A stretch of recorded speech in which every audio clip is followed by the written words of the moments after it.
Hi, my name is Dr. Heike Bielek. Some people call me Dr. B. That's my stage name. And just like Colin Power, I'm a little bit of an out-of-the-box scientist. I mean, my career began with studying biotechnology, so there's a lot of engineering part in that, a lot of mathematics. And then I went through the PhD program, which was actually pharmacology and toxicology. And then, it was like biology, the title. But in that time, I was already questioning, the scientific framework. How do we look at data and everything like that? I wasn't really so satisfied because I feel like as a scientist, you really dive very deeply into a subject, but you lose a little bit the overarching view. And also, I just didn't like how, the healthcare industry was working because I was working in a pharmaceutical company. So I made kind of a spiritual awakening, just asking questions and just not following the crowd, And I felt like, okay, I'm just going to leave all of this behind and just see what the world's going to offer me, because inside of me, I'm actually also an artist. I'm very creative. I'm a dancer, now also a musician. I've done a lot of artwork. I do poetry. I mean, I have this creative thing inside of me, and I went through the logic. And so when I went through the spiritual pathway, it brought me to India.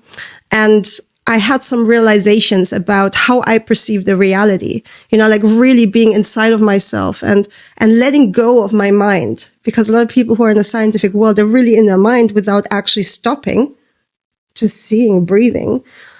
And that's when I really felt like, wow, there is something there that is beyond the things that we can describe by science. There's consciousness. I am conscious. I am beyond this body. And I understood that so deeply. And then I was just telling the universe, okay, I don't know what I want to do exactly, but I do want to follow the spiritual pathway. I want to be creative. I'm an artist. I need to live out that creativity. And also, I studied 10 years science, so that must have been for something, right? So the universe just works in this miraculous ways where the manifestation happens. And it brought into my life Mr. Colin Power, and in this hippie community. And in that moment, I was probably one of the only ones I was just listening to him. And I felt like, wow, there's a lot of depth. And I felt this calling. There's something here that is quite revolutionary. It was just connecting all my brain codes together. Science and spirituality is actually one thing. And it can be expressed through art, through geometry. So I got all of these tattoos as a kind of reminder, and also visual help sometimes when I'm just on the go, to explain to people what I do and, how the code works. This has also been termed sacred geometry, but it's way more than kind of a spiritual movement. It's actually quite technological. There's a lot of logic in there, a lot of mathematics. And so, when we started to develop this theory over the last 10 years, there was a lot of wow, this is a new thing. This is a new concept. And so I've been following a lot of the scientific communities on social media, and I was trying to find maybe people that are also on the same tip, like some of the discoveries we made, like, for example, the 4D ether theory. And so I was just commenting on some posts, and it was Arif Ali who saw I was into ether theory. And he connected with me. He wanted to meet up online. And I was like, yeah, let's do it. And then we had this beautiful interview about a year ago where we were in Mexico, and tried to explain to him, what we have. And he was really into it. There was a lot of overlapping points. And so now we're here finally in Nepal, and we get to meet him. And I'm just so surprised how many beautiful and brilliant minds there are in the most desolate places, you could say. Nepal in the mountains, people don't necessarily think about scientific people up here. But he's really, really smart. And such young age as well. He's 10 years younger than me. And came up with this kind of new theory that basically speaks about the same things. He's been thinking outside of the box. And that's where we really resonate. And the last few days have been so extraordinary, because it wasn't just talking, it was actually finding the knowledge and all the facts that support that statement and coming up with a new paper, within 2 days.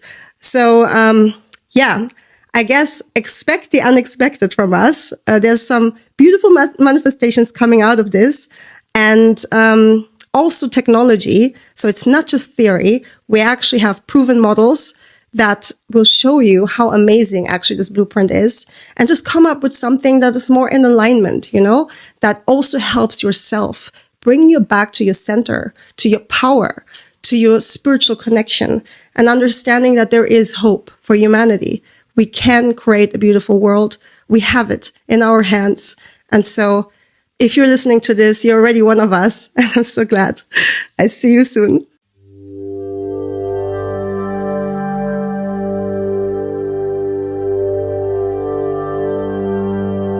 Nepal in the mountains, people don't necessarily think about scientific people up here, but he's really, really smart.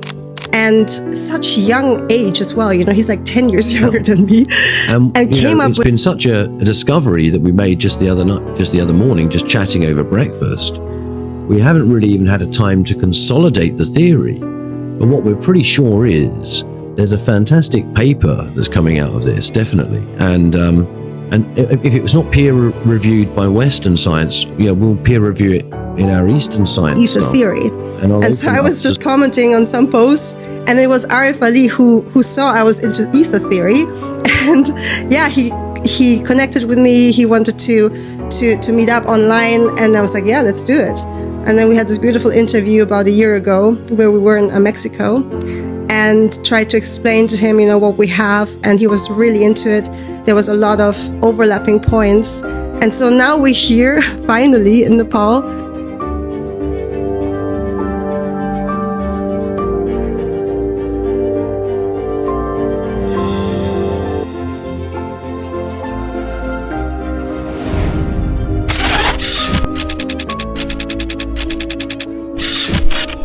Hi, my name's Colin Power, and I'm from London, England, UK.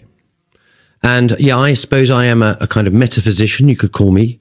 I've enjoyed studying Vedic knowledge immensely, and it's broadened my horizons. As well as that, I like to study mathematics and its application in science and technology, particularly the bridge that we're moving at the moment, which is AI consciousness. And I find that a very interesting area of exploration.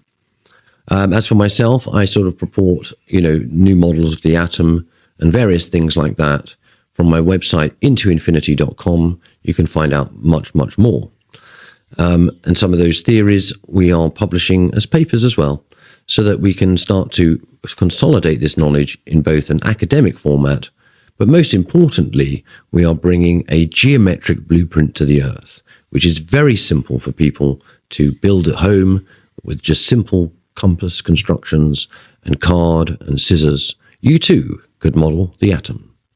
And that's really where our strength in our theory lies, not only in its capacity to teach computers, but also to teach you. Okay, so it's amazing what you can learn over breakfast when you get two great minds working together over a simple conversation about Kailash.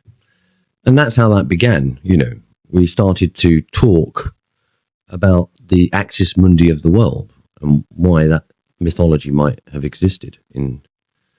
That ties in a lot to like Lord Shiva and the Shiva Lingam and the bundle on the top of his head where, you get this water or semen or whatever you want to call it, spurting out, which was significant because it was the beginning of, say, civilization.